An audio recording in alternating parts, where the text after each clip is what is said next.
Welcome. In front of me I have Canon EOS 1300D, and today I will show you how you can rate your photos. So at the first you have to tap on the menu, then go with AF button.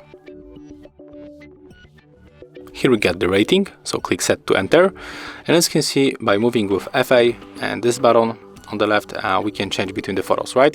And we can easily rate our photos by using ESO a white balance buttons. So let's rate this one. Here's the 1, 2, 3, 4 and the 5 stars, and the 5 is the highest rating.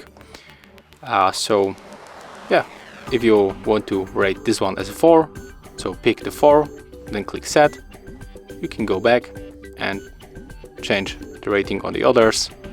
And of course, if you want to go back and change rating for this photo, you can do this already.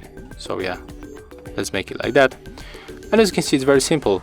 So if you find this video helpful, remember to leave a like, comment and subscribe to our channel.